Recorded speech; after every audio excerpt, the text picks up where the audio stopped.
महाकारुणिक तथागत गौतम बुद्ध, परम पूज्य बाबा साहब डॉक्टर भीमराव अम्बेडकर, हमारे पूजनीय विष्णु भाई जी, इन सबको नमन करते हुए हमारे बीच में उपस्थित हमारे बनते पूज्य प्रज्ञा सिंह जी, श्री केसी पुतुल जी, मीरा सिंह जी, राम प्रकाश जी, मन ननोरिया जी, अजीत गौतम जी, कुंवर सिंह चंचल जी, हमारे सभी साथी, बहुत सारे लोग हैं, सभी को दिल से सम्मान करते हुए सभी सम्मानित महिलाएं, जग रोशनी जी, साथ और दोस्तों, वैसे तो परपुराण पाठ के अवसर पर ज्यादा नहीं बोलना, जिन लोगों ने भी अपने विचार रखे हैं, बहुत अच्छे विचार रखे हैं, मैं उन सबका सम्मान करता हूं। और एक दो जो बातें आई मैं उन्हीं को रिपीट करूंगा, उन्हीं के शब्दों में। बहुत अच्छी बातें कही हैं।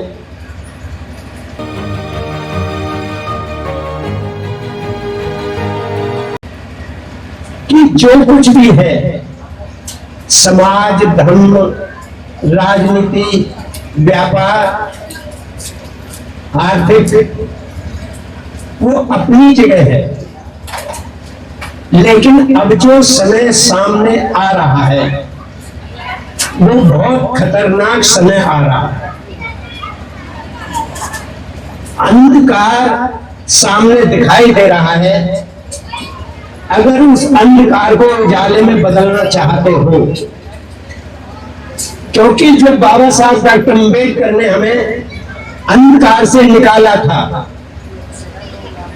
और प्रकाश की तरफ वो लाए थे, अपना सारा जीवन कुर्बान करके, और उनके साथ बहुत सारे महापुरुष हैं।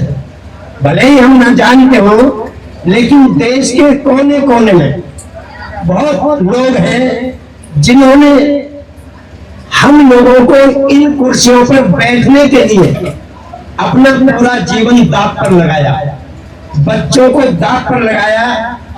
तो हमें उन सब की बातों को ध्यान में रखते हुए सिर्फ एक चीज है, आप सब लोग जैसे आज संघ के रूप में इकट्ठा हुए हैं, जहां कहीं भी रहते हो, गांव में रहते हो, मोहल्ले में रहते हो, नगर में रहते हो, जिले पे रहते हो, प्रदेश में रहते हो, संघ के रूप में रहना सीख जाओ। जो तथागत गौतम बुद्ध ने हमको 3 रत्न दिए हैं सील के रूप में, बुद्ध, धम्म और संघ।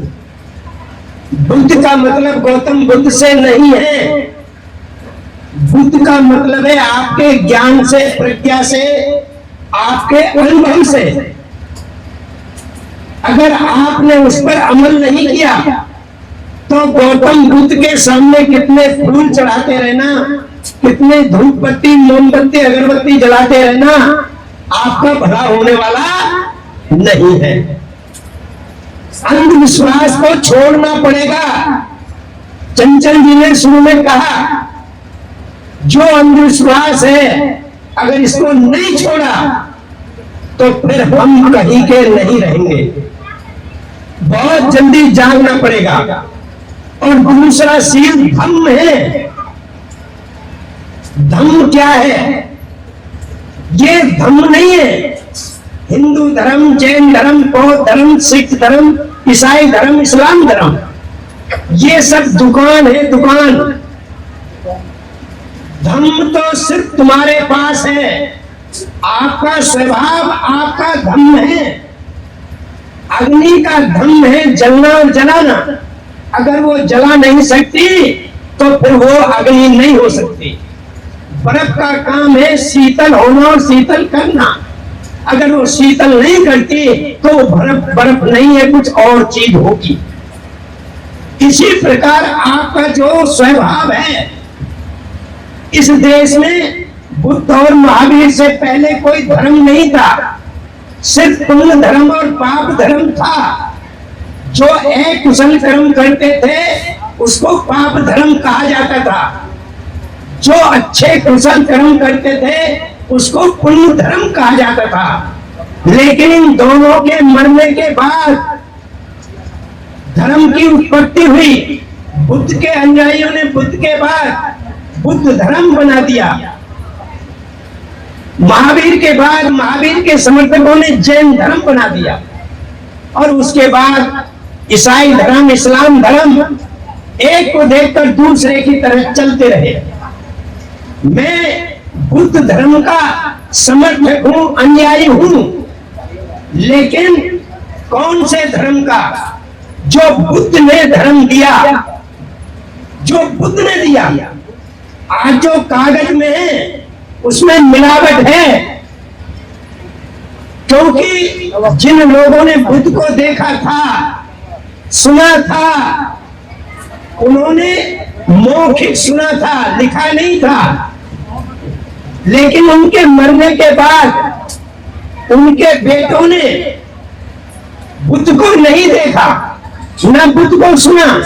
जो उनके पिताजी ने बोल दिया उस पर अमल कर लिया, और उनके बेटा ने ना उनको सुना, ना उनको देखा, ना उनका पढ़ा। तो ये चलते चलते उसमें मिलावट आती चली गई। आज भी आपको अपने अनुभव के आधार पर ये सोचना है कि सही क्या है, गलत क्या है। महायानी और हीनयानी, इसको समझना पड़ेगा। जो हिंदू धर्म है ये प्योर महायानी के आधार पर है। हीनयान को समझना पड़ेगा। इसे लंबी चौड़ी बहस में नहीं जाना चाहता। तीसरा सील है संघ, और संघ ये जो आपका बैठा है, इसमें बहुत सारे लोग हैं जो वास्तव में धर्म का पालन करते हैं। मैं जानता हूं, मैं दिल से नमन करता हूं लोगों को कि वे लोग सही रास्ते पर चल रहे हैं। लेकिन बहुत सारे लोग दिखाती हैं, घर में कुछ बाहर कुछ। इसलिए हमें बुद्ध के बताए हुए रास्ते पर चलना है। तो वो क्या है? संघ है, और संघ में एक बुद्ध का होना बहुत जरूरी है। तो जहां कहीं भी रहे पिपल साहब, जहां कहीं भी रहे राम प्रकाश जी, जहां कहीं भी रहे नोमेरिया जी, जहां कहीं भी रहे अजीत गौतम जी, जहां कहीं भी रहे कुंवर सिंह चंदन जी, वहां बुद्ध लोगों का, प्रज्ञावान लोगों का, ज्ञानवान लोगों का एक संघ बनाइए। उस संघ का कोई नाम नहीं होना चाहिए। नाम आ जाएगा गड़बड़ हो जाएगा। संग रहेगा, हम साथ साथ चलेंगे, हम आपस में प्यार करेंगे, एक दूसरे की मदद करेंगे, एक दूसरे से नफरत नहीं करेंगे, तो आपका संग चलेगा और यही तुम्हें बचाएगा। इसके अलावा कोई दूसरा रास्ता नहीं है। संग में रहना सीख जाओ। इसलिए आज इन तीनों सीलों का पालन करते हुए, तीनों रत्नों का पालन करते हुए हमें बुद्ध के बताए हुए रास्ते पर चलना है, क्योंकि समय बहुत कम है। और मैं अपनी तरफ से एक किताब लिखी है जो प्रकाशित होने में अब कुछ समय बाकी है, छप चुकी है। उसे आपके सामने जो मेरे अपने जीवन का अनुभव है उसको मैंने उसमें उतारा है, पूरा का पूरा। कोई छुपाया नहीं है, कोई बढ़ाया नहीं है, कोई कम नहीं किया है उसको आपके सामने। क्योंकि अभी कहा कि हम तो मर जाएंगे, लेकिन ये जो लिख जाएगा ये मरेगा नहीं।